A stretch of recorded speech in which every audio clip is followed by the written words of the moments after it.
Happy holidays where we live. I'm your host, Catherine Shen. This week, we're replaying some of our favorite episodes from this year. This hour, you're going to hear from dancers and choreographers about the art of breaking, also known as breakdancing. Listening back to this episode, I'm reminded that dancers and journalists have something in common, a belief in the power of storytelling, whether these stories are told through words or through movement.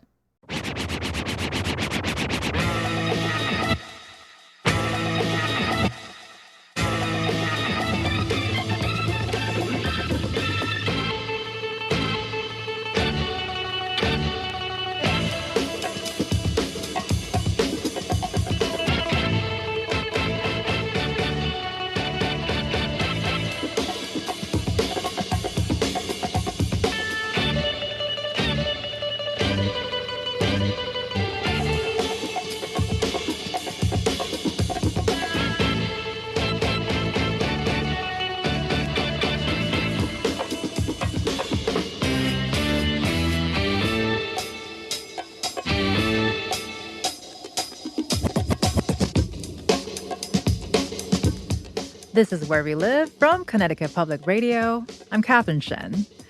If that didn't wake you up, I don't know what would, because today we're talking about breaking, also known as breakdancing, made its debut at this year's Summer Olympics in Paris. Look at him. Here he goes. This is hip-hop at its finest. The buzz around breaking might seem new, but the art form has been around for decades. Breaking began on the streets of the Bronx in the 1970s, alongside the rise of hip-hop. Since then, it's steadily grown in popularity. It was even featured in classic movies like Flashdance and Beat Street. Today, you can catch breakers, also called b-boys and b-girls, battling it out across the country and the globe. Whether they're spinning on their heads or freezing in gravity-defying poses. This hour, we'll be looking at the evolution of breaking from city streets to the Olympic stage. We have with us Professor Rosemary Roberts, who's a dance studies scholar, dancer, educator, and social psychologist. She teaches at Connecticut College, and she's also the author of Bearing Unbearable Sensualities. Professor Roberts, thank you so much for joining us today. I'm so thrilled to be here. And my heart is warm by the way you started. The music is kicking. You know, we might be getting a little sweaty already, but hey, that's how we're going to start this day. And also with us, who is smiling, is Brandon Kalut. He's a choreographer and b-boy known as B-Boy Electronic, or New England's freshest b-boy. He's also with us in studio today. Thank you so much, B, for being on the show with us. Yes, indeed. Thank you for having. Very, very pumped. And yeah, I almost started busting a move out here. I know. I almost kind of wish you did. Yeah, I don't want to mess up your guys' set. It's real nice in here. So thank you for having. We appreciate your thoughtfulness. Very demure, very demure of you. And for our listeners, if we have any breakers out there, let us know. Share your story with us or send us some videos or pictures of you breaking. Find us on Facebook and Twitter at Where We Live. Professor Roberts, I want to start with you, sort of kind of bring us back to the basics a little bit. Can you tell us what is breaking? So breaking is one of the foundational styles of hip hop. And, hip hop, and I'm going to put a slash mark, street dance. Street dance is really, defines all of what we're going to be talking about today, but also what people know as hip hop. And in the 70s, it was performed to, to soul, to funk, to rock, to disco records. It's fast paced dance movements with a pause or several pauses. And it features in it breaks in a song. So particularly the drum and the drum bass and the sections of a song. And, DJs kind of, sometimes they use two records or two of the same record to kind of extend that breaking section, because that's really what dancers were responding to that particular aspect of the music, that particular section of the music. So not so much the lyrics or the melody, but the breaks.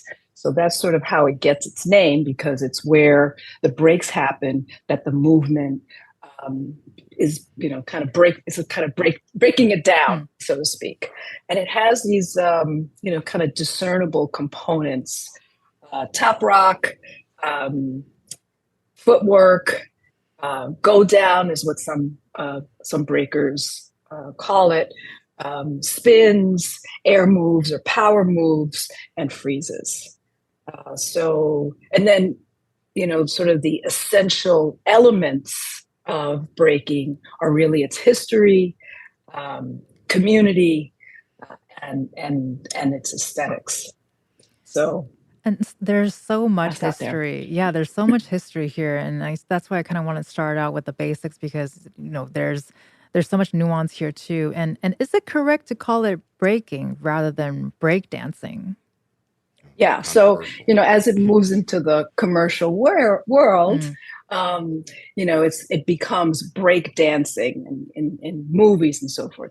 But and please, B-boy electronic, please jump in here, because it's as far as I can tell, in terms of the breakers and the street dancers that I've interviewed and talked to, breaking is the term within the community of street dancers and breakers.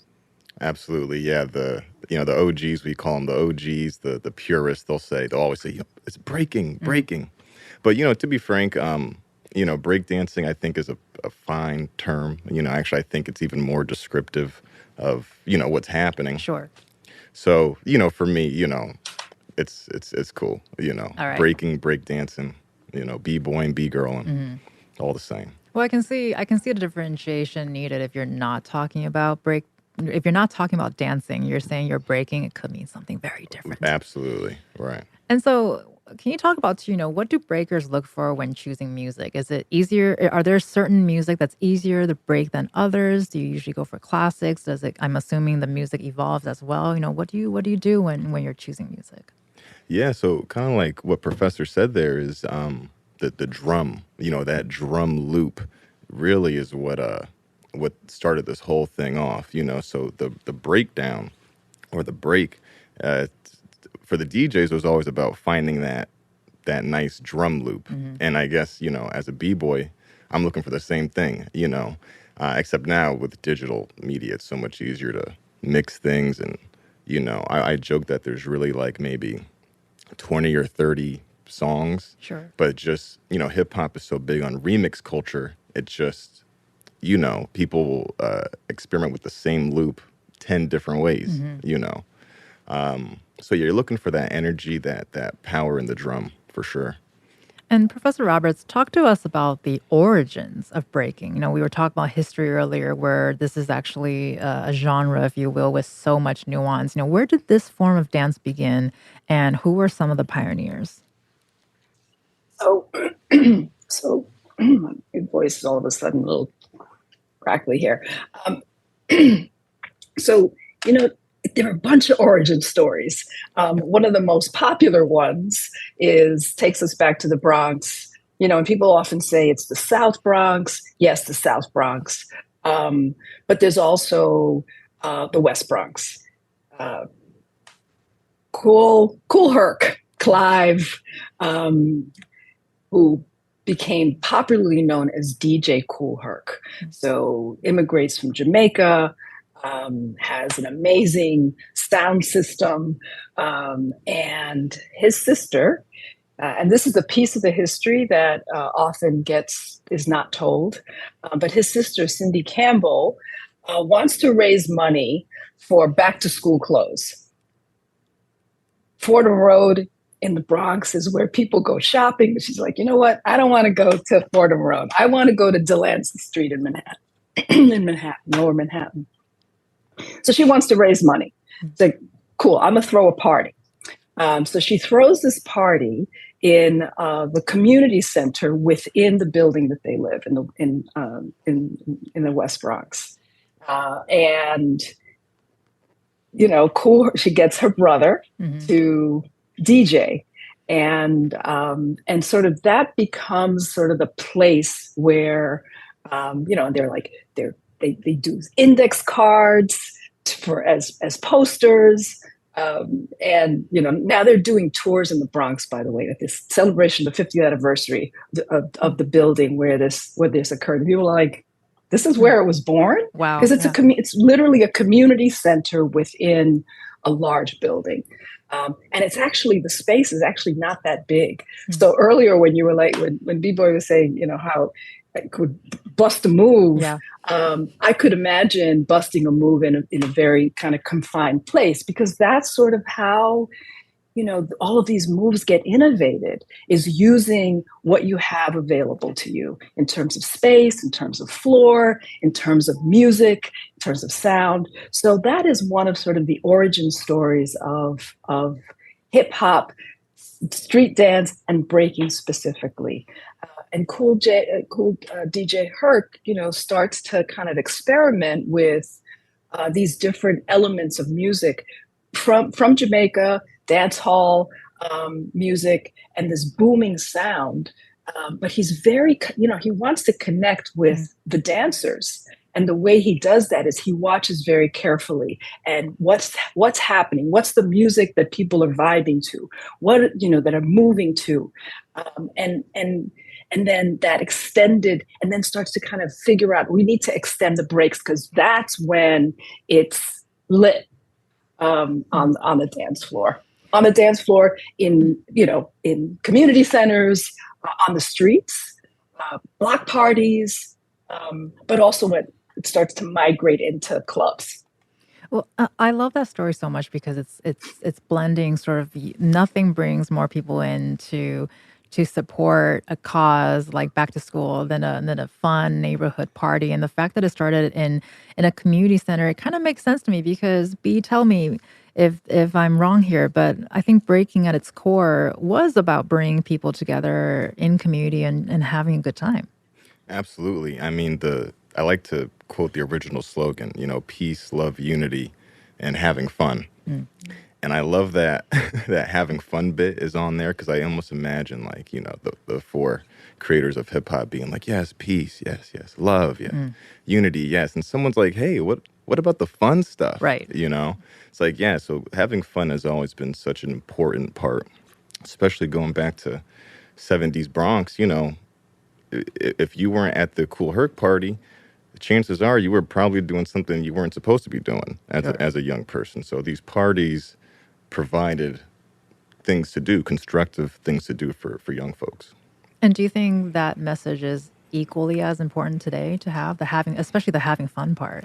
Absolutely. And having fun and I think also finding your craft, and having fun within that, absolutely. Yeah, we're too stressed as it is. So if you can have fun in your craft, I think that's a very good place to be. And Professor Roberts, as you sort of share with us sort of the building grounds of the foundations of how breaking started, can you also talk about what were some of the socio and political conditions that breaking was born out of? Yeah, so breaking, comes,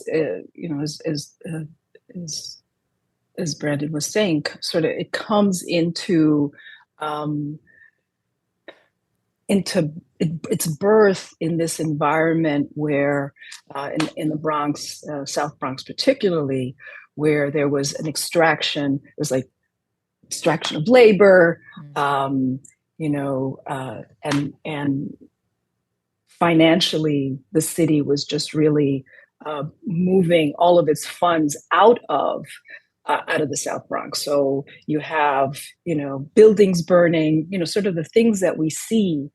And I'm not saying this to romanticize it by any stretch of the imagination, but it was a reality of what was happening in the South Bronx. Landlords were paying folks who lived in the community to burn buildings so that they can collect the insurance. Right. So these were sort of the conditions that breaking and street dance was born in. I'm originally from the South Bronx, so I remember vividly how the face of buildings were being covered, the windows specifically, with these huge placards that had a flower box, and it had a shade. And so if you were driving by the South Bronx and the Sheridan Parkway in particular, moving, kind of away from the Bronx, but through the Bronx, that's what you saw on the face of the building. But on the other side, if you lived in the community, what you were experiencing and what you were living in was rubble, was, no heat, no hot water, and so forth. So this is sort of and people within the community were kind of coming together to kind of take care of each other, which is why community is such an important aspect of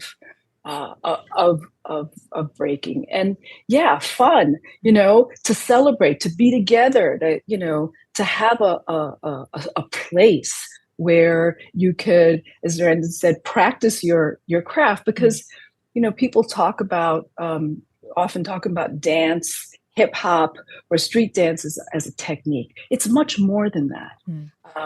It's a dance practice, and it's through this creative practice that so much of what we know has been now codified into these different components that I spoke of come to be. For my book, I interviewed Stefan Clemente, Mr. Wiggles, and he's also from the South Bronx, and he talks about, he's like one of the OGs of hip hop and street dance, and he talks about how the young people were talking about, how do we bring visibility to the conditions, the social conditions, the economic conditions that we're living in. And so, all right, so if we're breaking on the streets and we make this a spectacle, we'll bring the cameras in. The cameras will document the movements, but they'll also document the conditions that we're living in. And so you can't break apart. You can't separate the social economic conditions of a people and then what they produce within community to take care of themselves. It's a creative process as well, and to kind of keep that community alive and happening.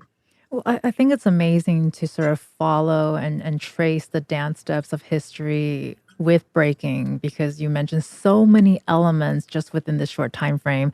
You've got education, you got community, you got having fun. Would you say breaking was also and is also a form of resistance in terms of, they wanted these movements to bring eyes to show the conditions, and I imagine it's also resisting what's happening to them. Yeah, and so, but if you locate street dance breaking specifically within a broader context of Afro-diasporic dance, for example, there's a long history of knowing and seeing dance as a form of knowledge production, as a reflection of people's lives and their lived experience, as storytelling, which is a very important part of breaking, and of pushing back on, even by retaining the history of say, of colonization, or the history of any of the systems, any of the kind of inequities that we live in, historically and contemporarily, bringing those into the body, through the body, and then producing knowledge about what is actually happening. What does it mean to move in a particular way? What is the story that we want to tell? And dance as resistance also, it's one of the things that I teach about. Right. I used to teach a course called Embodied Resistance, and this is what we're talking about. To be able to remember, to bring an untold or obscured history together and tell it through the body, which is the way that, if you're not going to write it down, or other people are going to minimize it, this is how we are going to push back, by telling our stories. Well, that's such a great transition for a question I have for B, actually, is we've been talking about this. It started as a little bit of a niche-y type of movement straight from the Bronx, but it definitely became a lot bigger than maybe many people have imagined. And we're going to talk about more about breaking becoming a part of the Olympics a little bit later on in the show. But I want to start by talking about how it's actually been on the global stage for a very long time, and with breakers all around the world breaking in community. So, what goes through your mind when you realize and you're like, wow, like people all over the world are doing this?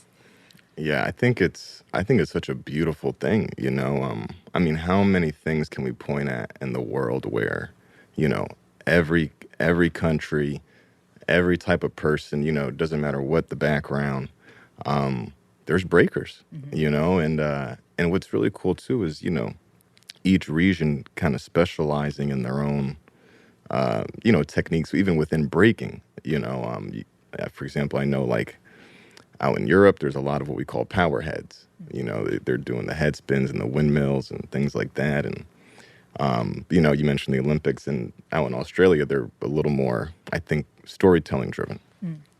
So it's just cool to see that there's all these different representations, and it fills my heart with joy, honestly. Honestly, it makes me feel that, as corny as this may sound, hip hop, you know, I think is saving the world, to be honest, you know, just because it's undeniable, you know, breaking in particular. Were you surprised as a b-boy yourself to see how what a phenomenon it's been? I mean, when I came into the scene, you know, I feel like, you know, there was already a whole bunch of momentum, but even just like, just seeing how the culture has grown from when I started breaking, maybe, I don't know, 20 or so years ago.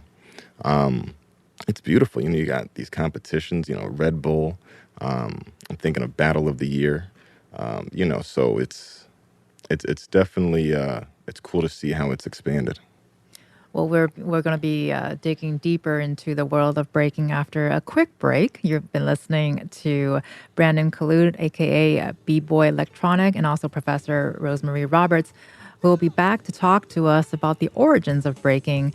And coming up next, we're also going to be talking about how did this form of dance move from the streets to the stage.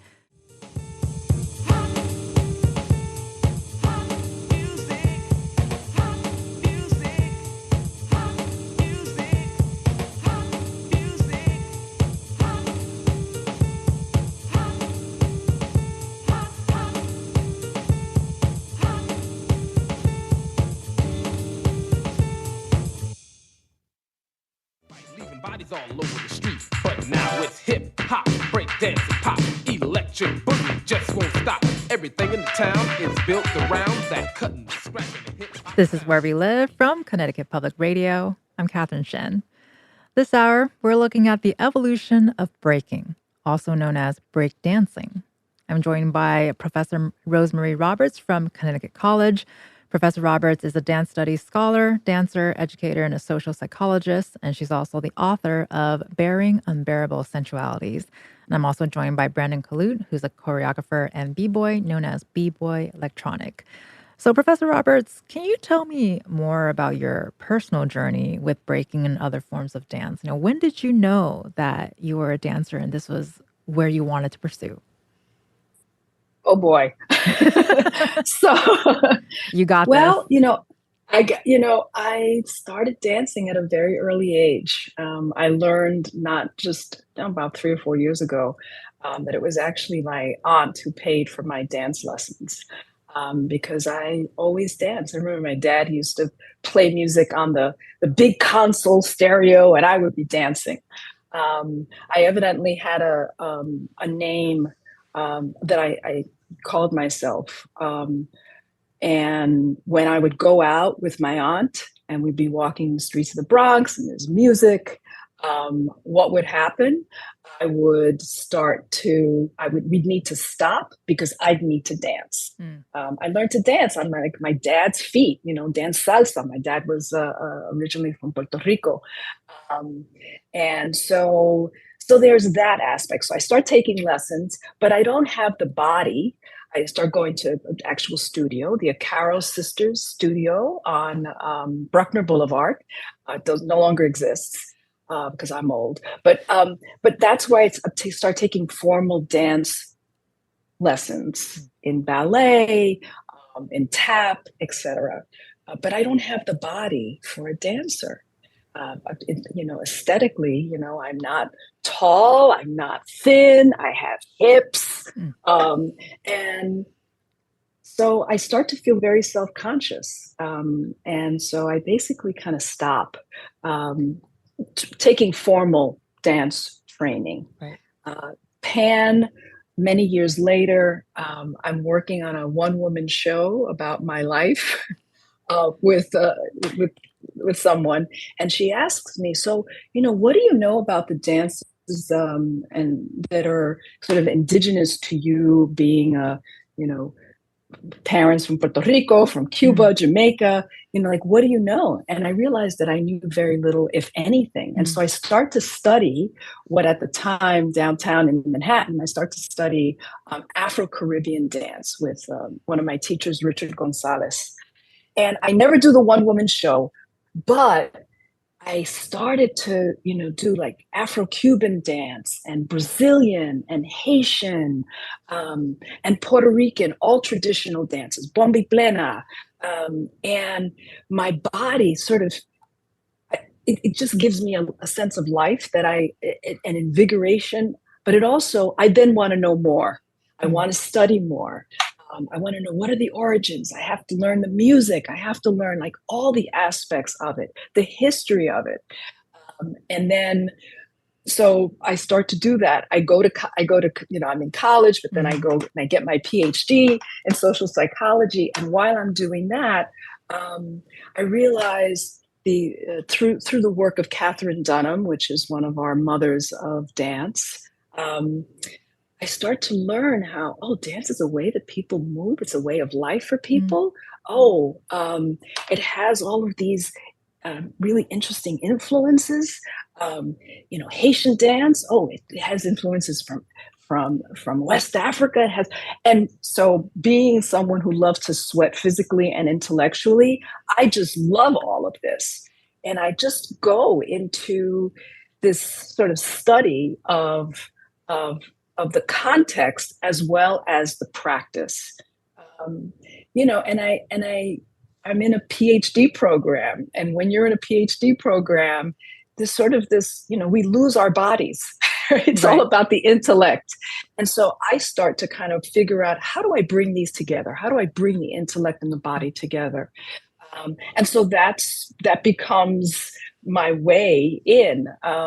In 2009, there was something called the Hip Hop Continuum at Jacob's Pillow, which is up in the Berkshires, run by Rennie Harris and all of these OGs of hip hop. And I'm starting to study this project that I call Locating the Body in hip hop. And so I spend some time, which is what the book is based on, with all of these amazing educators to try to figure out, kind of what's happening in the studios, what do young people understand about street dance from all these different backgrounds, where are they getting their information from, and what is the power, if any, of teaching movement as it relates to the context from which it derives in its community settings.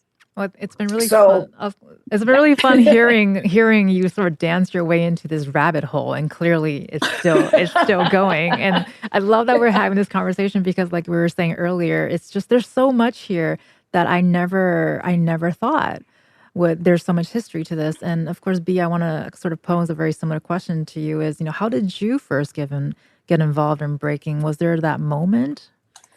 I feel like as a youngster, I was always a pretty like active and athletic kid. I was that weird kid at recess, trying to get on top of the monkey bars. Oh, I was like that too, yeah. Because of the lava. There you go.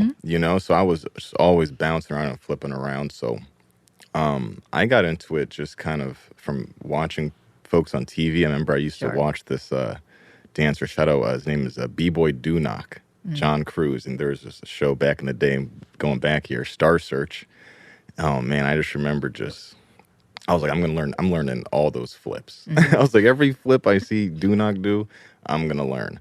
And just some other breakers, Ryan Confederato, some other folks that really inspired me, like real young. I'm talking like maybe 8, 9, 10, And then after really just trying to emulate from what I saw.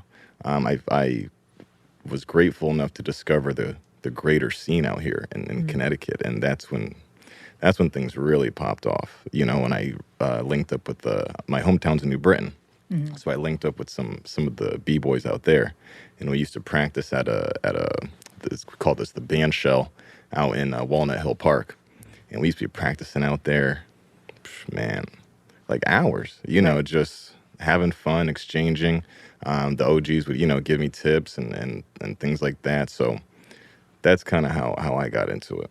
Do you remember some of the first moves that you were able to do and you're like, I did that? Oh yeah. I mean, when you first learn your first like power move, and power moves are all the like the hip centric moves, the moves that require your hip rotation, the windmills, head spins, flares. Yeah, I'll never forget learning my first flare because I was working on it for it felt like month, like 7-8 months. How would you describe a flare? How would I describe a flare? So if you've seen like gymnastics, you've probably seen the move, but it's like your legs are in a V position and you're swinging your hips around. Got it. A lot of times the gymnast will do it on a pommel horse, So once you unlock some of these moves, it's like, how the heck did I get my body to do that? But then of course you go, I've been in my living room for the last 8 months working on this, so it pays off. And the Professor Roberts with B just kind of sharing his OG story. Can you also talk about who were some of the first people to bring breaking from the community and the streets onto the stage? So on the stage itself, can I say something? Yeah, because go I for want it. to something that couple of things that jump out at me. That Brandon can narrate his teachers. That's a very important part of this dance practice, right? That you say like, this is who I come from. This is my lineage. Absolutely. That's super important among dance practitioners. Sort of the way that you say, I got this is who I'm repping.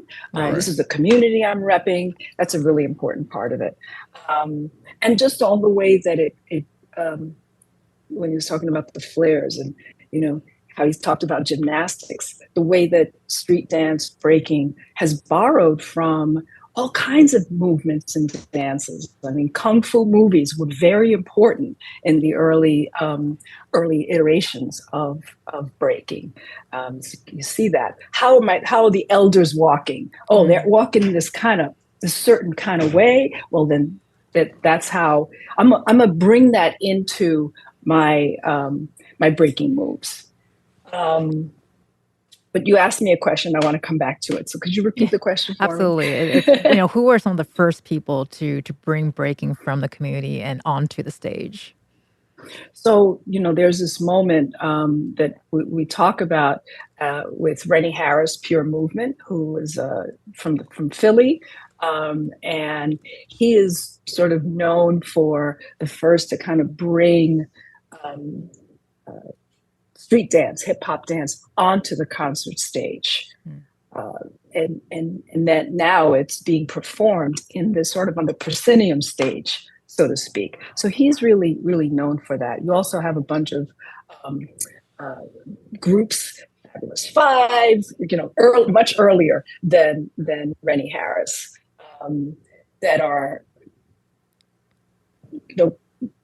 crews. They start as crews on the streets, but then they, they clean it up to be more performative, and then they're bringing they're bringing shows to the community, but also outside of the community, performing different kinds of different styles of street dance.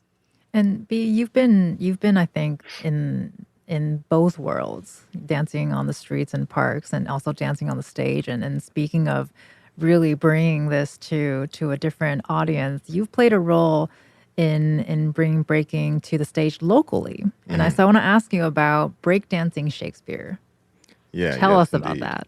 Yeah, so I mean, breakdancing Shakespeare. Yeah, it's a really cool program that I've been just so excited to be a part of for years now. Going back to kind of how I first started. So I mentioned that I was, always just kind of bouncing around as a youngster.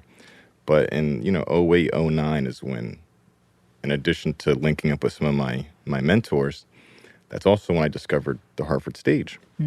And I got wind that they were doing a program, and predates my involvement there. They were doing a program since '06 called Breakdancing Shakespeare. And the apprentices would get paid, for your involvement. So I'm thinking, wow, like as a high schooler, I Right. could audition, and this is like a summer gig. I'm like, yeah, this is lit. Of course I'm going for this. So yeah, it's a 6-week long summer program that Hartford Stage produces, and we like it says, we combine breaking and Shakespeare, and we do a different Shakespeare play every year. So this last summer we actually did Love's Labor's Lost. Wow. So it's always a fun time bringing those two worlds together. Well, and because you mentioned storytelling earlier, and we've also talked about Shakespeare is sort of, master storyteller. So many different ways to bring in his storytelling. Never thought breakdancing was going to be a part of it, which is blows my mind in the best way possible. Are there things that the body can say that words can't? Can movement say even more sometimes? Especially, just using Shakespeare as an example. It was written for the people, but language has changed. Oftentimes it doesn't translate well in terms of, I don't get it because it's not written the way that I speak today, but maybe through dance. Absolutely, and that is the whole premise. I got to give a big shout out to my director over there, Nina Pynchon. She's the one who I'm thinking of her in this moment because she's the one who actually cuts our script. So we do all the words as Shakespeare had it, but we don't usually do the whole play, or else Sure. we'd be there for 3.5 hours. Which I don't mind. Yeah, the BDS extended, Right. but we've done even like a 90-minute show, and it's exactly it. So Nina goes through and says, okay, these words could still work as text, but Brandon, for this part of the story, you got to figure out how to have the Romeo versus Tybalt fight, or, for example, or, so absolutely we use breaking as, actually for breakdancing Shakespeare, the whole original premise was to replace the violence, which goes back to kind of how hip hop and breaking even started in the first place. But Sure. with Shakespeare was to replace the violence in Romeo and Juliet with dance. That would it's just that wherever there's supposed to be a fight, Right. we're going to dance instead. And then it kind of just grew from there. A dance off, I think. Literally. Yeah. Yeah. Yeah. Well, now I really, really need to see this, and we're going to be talking more about breaking in the global stage in our next segment. And this hour, we're exploring the past and present of breaking, also known as breakdancing. And coming up next, we'll talk about its debut at the Summer Olympics. Yeah.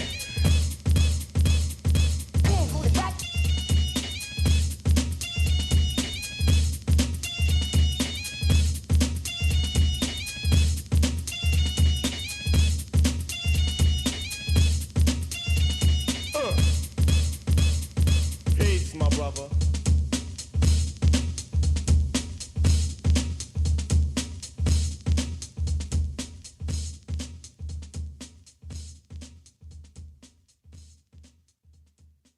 This is Where We Live from Connecticut Public Radio. I'm Catherine Shen.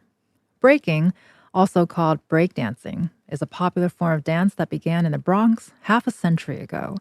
Since then, it's blown up and even making its way to this summer's Olympic Games in Paris. So I want to jump straight to you, B. Earlier, we talked a lot about how breaking started as an outlet from the sort of socioeconomic struggles of Black and brown youth in the Bronx. Was there a concern about losing that foundation when it transitioned to a global stage at the Olympics? Absolutely. Definitely talks in the community, about, is how they're going to do the judging, how the music. That's one thing I was particularly concerned about was how are they going to do the music. There definitely were concerns, but, at least personally, I feel like they did a pretty good job representing. Yeah. Okay, so there are no surprises for you, I guess, from where you were standing from. No, it looked pretty like a, traditional, not traditional, but like a good old, hip hop jam to me, like a classic battle. So I Great. think they No, did a that's good good. job. And Professor Roberts also sort of with that, because we mentioned earlier too, talking about the differentiation between calling it breaking versus breakdancing. There's sort of the commercialization of it. Was there, or is there, do you think, is there something lost when breaking starts to get scored and judged? Or does it actually add to the excitement? I think that, what's the goal of it, right? If is the goal of it like so for example, let me use battling as a way to talk about this. Sure. The sort of the origins of battling are, you're gonna burn somebody, you're gonna use your best moves to to to be better than your component, or your opponent. But there's this sort of, it's very connected, right? It's connected to the larger kind of the cipher. It's happening within this sort of energy circle that people are contributing to and hyping or not hyping. The community sort of becomes the judge. So what happens when that goes into a different kind of space where what's at stake is different. What's at stake is money. What's at stake is sort of where the individual is standing out. And it's not to say that the individual does not stand out as breaking. I mean, you develop your individual style, but you develop it based on what you've learned and what you're kind of drawing on in community. So yeah, I wonder, and then the judge becomes someone who obviously is an expert, or the set of judges are experts. But what gets lost when it's the community that's not judging it, and then you're trying to, and this is I'm wondering about this, the extent to which your rubric to judge, like what are going to be the parameters of judging, are really based on athletics, and thinking about movement as athletic. And is it athletics? Yes, but it's much more than that. There's that aesthetic component, there's that foundations component, there's that community component. So how do those aspects, really important aspects of breaking, get broken down or disappear in that kind of forum? On the other hand, it's now on a worldwide stage, but it doesn't mean that hasn't been the case for many, many, many, many, many years. People are writing histories now that say, yeah, the Bronx is where it was happening, but contemporaneously it was happening on the West Coast, and this is what was being developed on the West Coast, this was being developed in the Midwest in Chicago, this is what was being developed in Europe, this is what was being developed in Africa.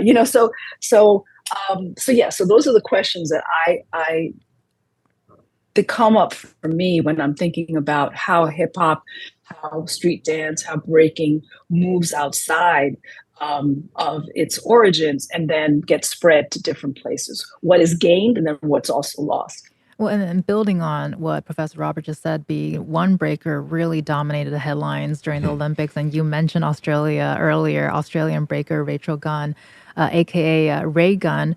What are your thoughts on some of the backlash that she received? I was a little bit shocked at how intense it's been. Yeah, definitely. I mean, I think it's a couple things happening. If you try and look at her battle as a whole, she did well. But of course, we're in the clip era. So she definitely had some hysterical moments, I would say. Sure. If you're just looking at those out of context from what we call, your larger set. Sure. So I feel like that was unfortunate. And but the reality is, Ray Gunn was just I'd say she was exercising a section of breaking, the conceptualizing, the storytelling. I think she was getting into that bag more than the I'm going to spin on my head and then freeze on a dime. And, so, yeah, it's unfortunate that she got that backlash, but I'm happy that breaking has this kind of spotlight on it, you know, for people to hopefully learn and educate themselves more. Well, and with that too, actually, I think what my exposure to breaking, one of the things that jumped out to me was, I mean, it's literally breaking barriers in so many different ways. And one thing that jumped out to me also was age, because I've seen, just from my exposure, I've seen breakers from 8 years old to 65 years old. Is there an age limit for this? To everybody. And, you know, I mean, we joke that it's a young person's sport, you know, we say that, but it really is for everybody. You know, I used to break with this dude out in Middletown. So we used to call him, we call him old school. You know, B-boy old school. This dude was fresh, you know what I'm saying? And like, maybe he wasn't as swift or as quick, but he was still showing up and representing. And I think that's really the most important thing is, you know, are you showing up to just represent yourself and who you are? Right. And Professor Roberts, any thoughts on that too, breaking different kinds of barriers? Yeah, absolutely. You know, and it is for everyone. You know, I see breakers, OGs. Their movements sometimes, you know, get really kind of more contained, smaller, maybe not, but deeper, as you know, over the years. Whereas, you know, a young person would, you know, kind of have that, exert their energy in a different kind of way that maybe isn't as contained, but it's bigger. So yeah. And I also want to just sort of underscore what happens. You know, these movements were not always called what they're called now, right? They weren't always called, you know, top rock and freeze and so forth. As movement becomes codified, then we start to look at the particular ways that what we've given that label to is then gets defined, which is also how we can judge it, right? We can say, oh yeah, this is a good version of a freeze, or, you know, of a spin or a power move. So you know, so that's great. But then also what gets lost in that. Yeah. Well, and we've got about 45 seconds here. We'd love some final thoughts from B here. What I'm getting out from this conversation is I need to start stretching and do some moves. But any final thoughts for our listeners? What do you hope they come out from this today? You know, I'll say just to, you know, continue to just educate yourself on hip hop and, you know, even if you're not a practicer or a practitioner of a style, you know, hip hop is so, and breaking is so around us. I think, you know, it'll behoove you to, you know, just get familiar with, you know, great programming like this here. Well, thank you to B-Boy Electronic for sharing your story with us today and helping us start some moves. Thank you so much for being here. Yeah, thank you for having. And also with Professor Rosemary Roberts, who's a scholar and dancer and educator and also author of Bearing Unbearable Sensualities. Professor Roberts, thank you for sharing your story with us as well. Thank you. I'm Catherine Shen. Today's show is produced by Chloe Nguyen. Our technical producer is Dylan Reyes. Download Where We Live anytime on your favorite podcast app. Thank you so much for listening, and happy breaking, everyone.